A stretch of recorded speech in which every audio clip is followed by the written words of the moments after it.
It started with pride at the dinner table. My 15-year-old son Maxwell had just scored 30 points in his basketball game, and he was bouncing with excitement. "Dad, I'm telling you, I got these skills from somewhere special." He grinned, dribbling his napkin like a basketball. I laughed and flexed my arm jokingly. "Must be those Warren genes, buddy. Your old man wasn't too shabby on the court back in high school."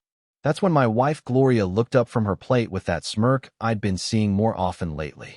"Or maybe he got his talent from someone else in the family," she said, her voice carrying an edge I couldn't quite place.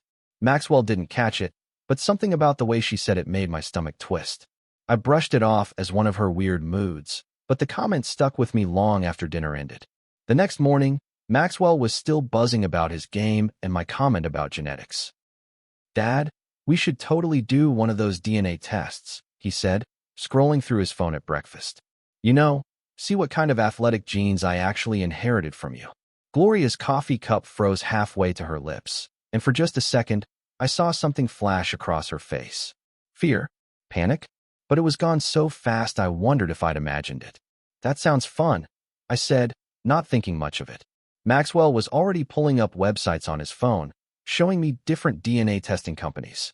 Gloria stood up abruptly, muttering something about being late for work. As she grabbed her purse, she paused by the door. "You really don't need to waste money on that nonsense," she said. But Maxwell was already excited, and honestly, I thought it would be cool to learn about our family history. I had no idea I was about to sign the death warrant for everything I believed about my life. We ordered the kit that afternoon. Maxwell was so excited he could barely contain himself, talking about what we might discover about our ancestry. Gloria barely said a word about it, which I found strange since she usually had opinions about everything we spent money on.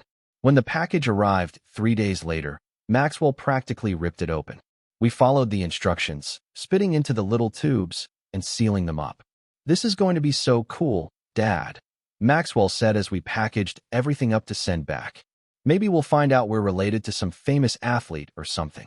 I ruffled his hair, feeling that familiar warmth of father-son bonding. Gloria watched from the kitchen doorway, her arms crossed, wearing an expression I couldn't read. "Don't get your hopes up too high," she said quietly. "Sometimes these tests don't tell you what you want to hear." At the time, I thought she was just being practical. Now I know she was trying to prepare me for the bomb that was about to explode my world. The results email came on a Tuesday afternoon while I was at my construction site. Maxwell texted me frantically, "Dad, the DNA results are in. Come home now." My heart was racing with excitement as I drove home, imagining what we might discover about our family tree. Maxwell was practically vibrating with energy when I walked through the door, laptop open on the kitchen table.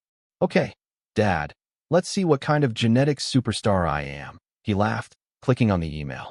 We both leaned over the screen as the page loaded. That's when I saw it. Under the section labeled Paternal Matches, there were just 2 words that made my blood turn to ice. None detected. I blinked hard, thinking maybe I was reading it wrong. But there it was, clear as day. According to this test, I wasn't Maxwell's biological father. Maxwell was still chattering excitedly about some Irish ancestry he'd found, completely oblivious to the nuclear bomb that had just detonated in my chest. I mumbled something about needing water and stumbled to the kitchen, my legs feeling like rubber. I stood at the kitchen sink, gripping the edge of the counter so hard my knuckles turned white. My mind was spinning, trying to make sense of what I'd just seen. Maybe it was a mistake. These tests weren't always accurate, right? But deep down, a sick feeling was growing in my stomach. Gloria's weird comments, her reluctance about the test, the way she'd been acting lately. It was all starting to make horrible sense. Maxwell was still in the living room, absorbed in reading about his genetic makeup, when Gloria walked through the door. She took one look at my face and knew. Just knew. "The results came in, didn't they?" she asked quietly, setting her purse down on the counter. I turned to face her, searching her eyes for some sign that this was all a terrible mistake. "Gloria," I said, my voice barely above a whisper, "the test says Maxwell isn't mine." For a moment, she didn't say anything. Then she crossed her arms and looked me dead in the eye.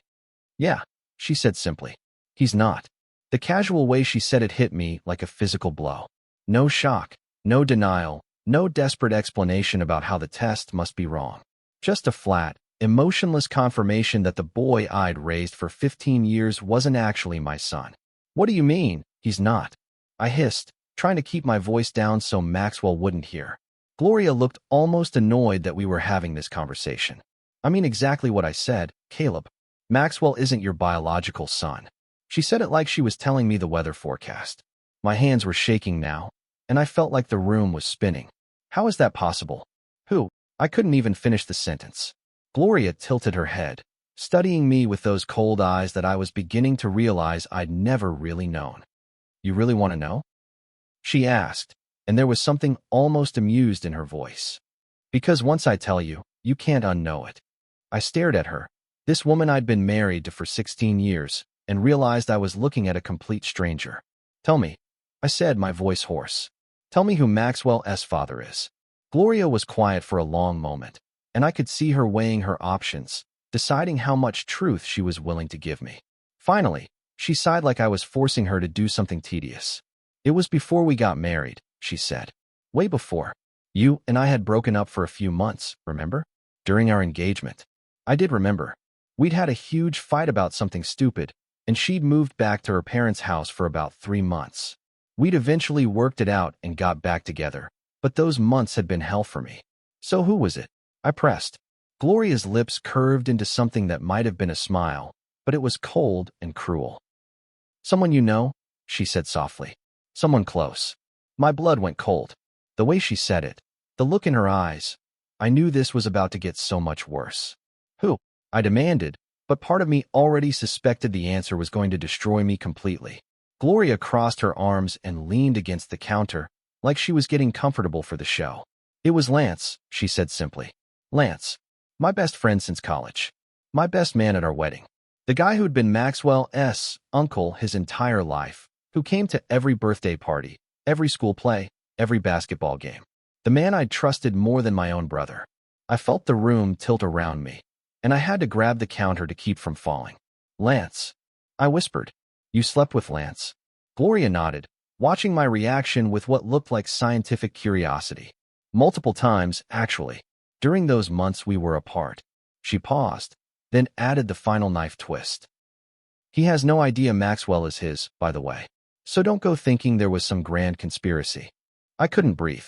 The betrayal wasn't just that she'd cheated. It was that she'd let me believe Maxwell was mine for 15 years while the real father played uncle at family gatherings. Every Christmas, every Father's Day, every proud moment I'd shared with Maxwell, it had all been built on a lie. Why? The word came out as barely a whisper. Why didn't you tell me? Gloria's expression softened slightly, but it felt more manipulative than genuine. What was I supposed to do, Caleb? You and I got back together. I found out I was pregnant, and I knew the timing worked out for it to be yours. I hoped it was yours. She stepped closer, her voice taking on that persuasive tone she used when she wanted something. And look how it turned out. You've been an amazing father to Maxwell. You love him. He loves you. Why does biology matter so much? I stared at her in disbelief. Because it's the truth. Because I had a right to know. Because Lance had a right to know. She waved her hand dismissively. Lance never needs to know. Maxwell never needs to know. We can just keep things exactly as they are. The casual way she talked about continuing this massive lie made me sick. You've been lying to me for 16 years, I said, my voice getting stronger. Lying to Maxwell, lying to Lance. How can you stand there and act like this is no big deal? That night was the longest of my life. Gloria went to bed like nothing had happened, like she hadn't just detonated a bomb in the middle of our family. I lay there beside her, staring at the ceiling, listening to her breathe peacefully while my world crumbled around me. How could she sleep? How had she been sleeping peacefully next to me for all these years, knowing what she knew? Every sound the house made seemed amplified, the clock ticking, the refrigerator humming, Maxwell's music playing softly down the hall. Maxwell, my son. Except he wasn't, was he? But he was. I'd been there for his first steps, his first words, his first day of school. I'd taught him to ride a bike, throw a baseball, and drive a car. Biology might say Lance was his father, but I was the one who'd actually raised him. The problem was, now that I knew the truth, how could I continue living this lie? How could I look Maxwell in the eye without seeing Lance's features? How could I pretend everything was normal when my entire foundation had just been ripped away? I couldn't take it anymore. Around midnight, I got up, got dressed, and drove aimlessly through town. I ended up at Murphy's Bar, a dive I hadn't been to in years. The place was nearly empty except for a few regulars nursing their drinks in silence. I ordered a whiskey and tried to make sense of everything. The bartender, an older guy named Frank, could probably sense I was having a rough night because he left me alone. I was halfway through my second drink when the door opened, and in walked the last person I wanted to see, Lance. Of all the bars in town, of all the nights to be out drowning my sorrows, he had to show up. He spotted me immediately and broke into that familiar grin that used to make me feel better about everything. Now it just made me want to punch him in the face. "Caleb, what are you doing here, buddy?" he said, sliding onto the stool next to me. "Figured you'd be home celebrating Maxwell's big game." "Right. Maxwell's game. My son's game. Except Maxwell wasn't my son. He was Lance's. Just needed to get out for a bit," I said, trying to keep my voice steady. Lance ordered a beer and settled in like he was planning to stay a while. "Gloria driving you crazy again?" He laughed, and the casual way he said her name made my skin crawl. Did he think about their affair? Did he ever look at Maxwell and wonder? "Actually," I said carefully, "I wanted to ask you something. About the past." Lance raised an eyebrow. "Okay, shoot." I took a sip of whiskey for courage. "Back when Gloria and I were broken up during our engagement.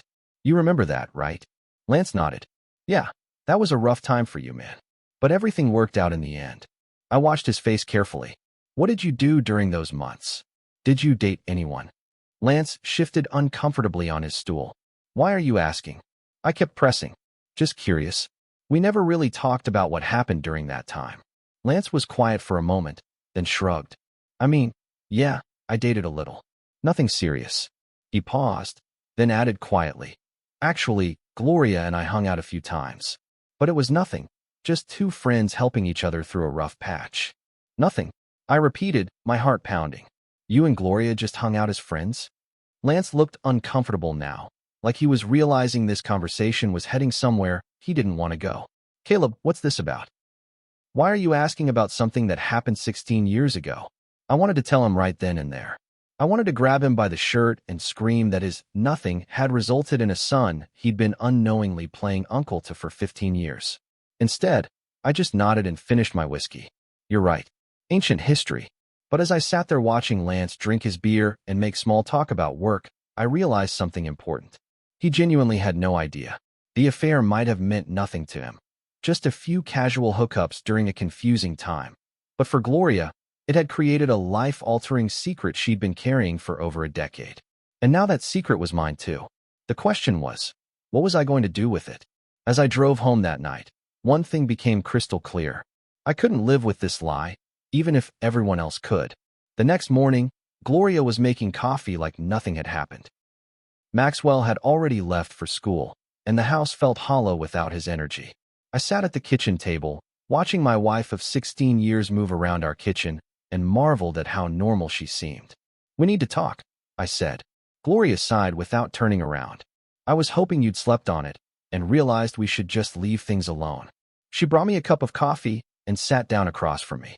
"Caleb, I know this is hard to accept, but think about Maxwell. Do you really want to turn his world upside down? He's 15. He's got enough to deal with without finding out his entire life has been a lie." I stared at her. "So your solution is to just keep lying? Forever?" Gloria leaned forward, her voice taking on that manipulative tone again. "My solution is to protect our son. Because that's what he is, Caleb, our son. You've been his father since the day he was born. Some DNA test doesn't change that. But it did change things. It changed everything." "What about Lance? Doesn't he have a right to know he has a son?" Gloria's face hardened. "Lance has no rights here. He was never a father to Maxwell. You were. And if you tell him, you'll destroy not just our family, but his too. He's married, Caleb. He has kids of his own now. Do you really want to blow up their lives over something that happened 16 years ago?" I hadn't thought about Lance's family. He'd married his college girlfriend Amy 5 years after Gloria and I got married. They had 2 kids, Maxwell's half-siblings, though they had no idea. The web of lies and secrets just kept getting more complicated. "This is insane, Gloria. We can't keep living like this." She reached across the table and took my hand. We can, and we will. For Maxwell's sake. Promise me, Caleb. Promise me you won't tell him. Promise you won't tell Lance. I looked into her eyes, those eyes I'd once thought I knew so well, and realized she wasn't asking me to promise. She was demanding it. And for the first time in our marriage, I understood that Gloria wasn't the woman I'd thought she was. She was someone who could lie for 16 years and sleep peacefully at night. Someone who could manipulate and control to get what she wanted. I pulled my hand away from hers. I need time to think. Gloria's face went cold. There's nothing to think about, Caleb. You're either going to keep this family together, or you're going to destroy it. But if you choose to destroy it, don't expect Maxwell to forgive you. The threat was clear. She was essentially saying that if I told the truth, she'd make sure Maxwell blamed me for ruining everything. It was emotional blackmail, pure and simple. I stood up from the table, my decision crystallizing. You know what, Gloria? You're right about one thing. This is going to change everything. I walked out of the kitchen, leaving her sitting there with her coffee and her lies. I had some phone calls to make. First, I called Lance. Hey, man, can you come over tonight? There's something important I need to discuss with you. Lance sounded concerned. Is everything okay? You seemed weird at the bar last night. I almost laughed at how wrong he was about everything being okay. Just come over around 7. Gloria's working late. That was a lie, but I needed to talk to Lance alone first. Lance arrived right on time, still wearing his work clothes and looking worried. Okay, what's going on? You're starting to freak me out. We sat on my back porch, the same porch where Lance and I had shared countless beers over the years, talking about work, sports, and life. Now I was about to change both our lives forever. Lance, what I'm about to tell you is going to be hard to hear, but you deserve to know the truth. He leaned forward, his expression serious. Okay, hit me. I took a deep breath. Maxwell isn't my son. Biologically, I mean. Lance blinked, clearly not processing what I'd said. What do you mean he's not your son? Of course he is. I shook my head. We did a DNA test. No paternal match. Lance was quiet for a moment. Well, those tests can be wrong sometimes, right? Maybe you should do another one. This was the hard part. Lance Maxwell was conceived during those 3 months when Gloria and I were broken up. During our engagement, I watched as understanding slowly dawned on his face. His expression went from confusion to shock to horror. No, Lance whispered. No, that's not possible. But I could see in his eyes that he was already putting the pieces together. The timing, the fact that I was telling him, the way Gloria had been acting lately whenever his name came up. You and Gloria, I said quietly. Those few times you hung out during our breakup. Maxwell is your son, Lance. He stood up abruptly, running his hands through his hair. Jesus Christ, Caleb. I had no idea. I swear to God, I had no idea. I believed him. I could see the genuine shock and horror on his face. Gloria knew, I continued. She's known for 15 years. Lance turned to stare at me. 15 years? She's known Maxwell was mine for 15 years and never said anything? I nodded. She wanted to keep it a secret forever. Pretend like nothing happened. Lance sank back into his chair, his face pale. My God, what have we done? What have I done? For the first time since learning the truth, I felt a flicker of sympathy. Lance was a victim in this too. Gloria had made choices that affected all of us without giving us the chance to make our own decisions. What do we do now? Lance asked, his voice shaking. Do we tell Maxwell? I had been wrestling with that question for days. I think we have to. He deserves to know the truth about who he is. Lance nodded slowly. You're right. But God, this is going to destroy him. And Amy. He trailed off, thinking about his wife and how she'd react to learning her husband had a 15-year-old son from an affair. Gloria's going to fight this, I warned him. She's already threatened to turn Maxwell against me if I tell him. Lance's face hardened. Let her try? I may not have known Maxwell was my son, but I've loved that kid his whole life. And now that I know the truth, I'm not going to hide from it. We spent the next hour planning how to tell Maxwell. We decided to do it together, to present a united front and make it clear that none of this was his fault. Lance would also need to tell Amy before she heard it from someone else. As he was leaving, Lance turned back to me. Caleb, I want you to know, I never would have kept this from you if I'd known. Never. I knew he was telling the truth. Unlike Gloria, Lance was a decent person who'd been caught up in someone else's lies. The next evening, Lance and I sat Maxwell down in our living room. Gloria had tried to prevent the conversation, even threatening to take Maxwell to her mother's house. But I'd stood firm. Maxwell, I began, my voice steady despite the turmoil inside me. Lance and I need to tell you something important about your family. Maxwell looked between us, clearly sensing the gravity of the situation. What's going on? You guys are scaring me. I reached over and took his hand. The DNA test we took revealed something unexpected. I'm not your biological father. Maxwell's face went blank. What do you mean? That doesn't make sense. Lance leaned forward. Maxwell, your mom and I, before she married your dad, we were together for a brief time.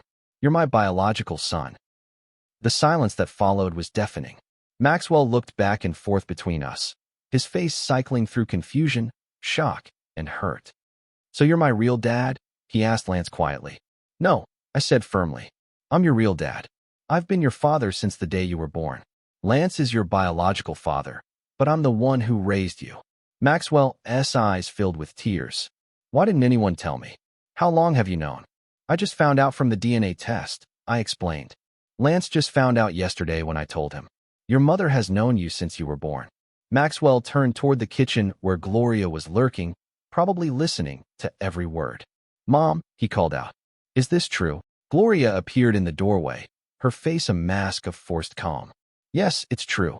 But Maxwell, it doesn't change anything. Caleb is still your father. He's the one who's been there for you your whole life. Maxwell stood up, anger flashing in his eyes. It changes everything. How could you lie to me for 15 years? How could you lie to Dad? Gloria tried to approach him, but Maxwell stepped back. Maxwell, please understand. I was trying to protect you, protect our family. Maxwell shook his head. No, you were protecting yourself. You were too much of a coward to tell the truth. The hurt in his voice was like a knife to my heart. This was exactly what I'd been afraid of, that Maxwell would be the one to suffer most from Gloria's lies. But I also felt a surge of pride. Despite everything, he was handling this with more maturity than his mother had. Over the following weeks, our house became a war zone. Gloria oscillated between begging for forgiveness and blaming me for destroying our family. Maxwell barely spoke to her, spending most of his time at Lance's house getting to know his biological father. Lance had told Amy everything, and while it had been rough, she'd been surprisingly understanding and had welcomed Maxwell into their family. For my part, I was dealing with my own complex emotions. Watching Maxwell bond with Lance was both heartwarming and heartbreaking. I was happy that Maxwell was getting to know his biological father, but I couldn't shake the fear that I was losing my son. Gloria, meanwhile, was becoming increasingly desperate. She'd lost control of the narrative she'd carefully crafted for 15 years, and she was lashing out at everyone. One night, after a particularly bitter argument where she accused me of ruining Maxwell's life out of spite, I made a decision. Gloria wanted to play dirty? Fine. I could play that game too. But I was going to make sure I won. The next morning, I started making some calls. Gloria thought the truth coming out was the worst thing that could happen to her. She was about to learn how wrong she was. I started with Gloria's workplace.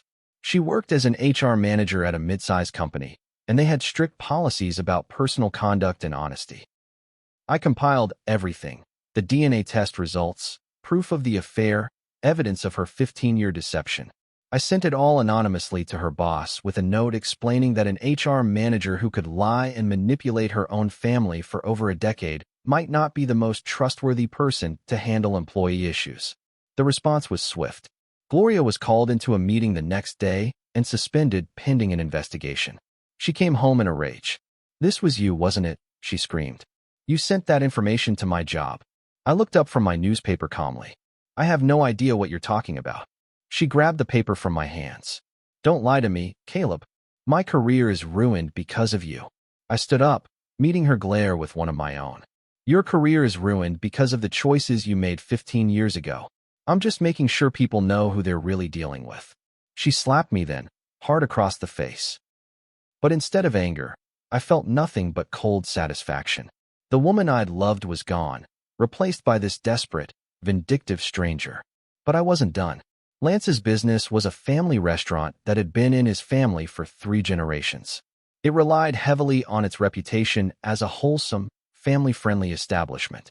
I knew that if word got out about Lance having a secret son from an affair, it would damage the business. But Lance was an innocent victim in all this. Gloria, however, deserved no such consideration. I started spreading the story carefully, strategically. A word here, a conversation there. Soon, the whole town was buzzing about the scandal. Gloria Warren, the respected HR manager, had lied to her husband for 15 years about their son's paternity. The affair with Lance during her engagement. The DNA test that revealed everything.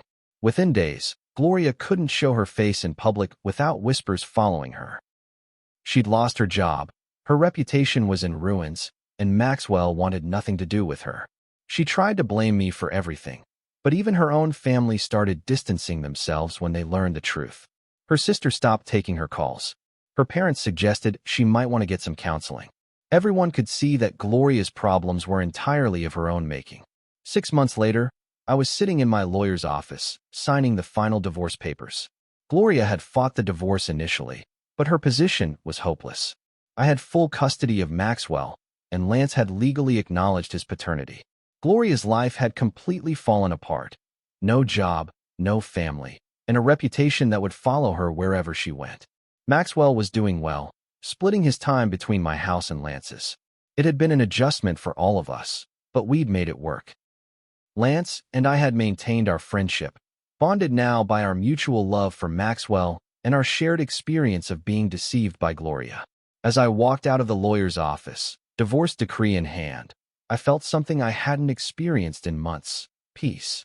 Gloria had gambled that I would keep her secret, that I would swallow the lie to preserve the illusion of our family. Instead, I'd chosen the truth, even though it was messy and painful and complicated. Maxwell knew who his real father was. Lance knew he had a son. And Gloria? Gloria was left with nothing but the consequences of her own choices. Sometimes the truth doesn't set you free. Sometimes it destroys everything. But at least it's honest. And after 15 years of living a lie, honesty felt pretty damn good.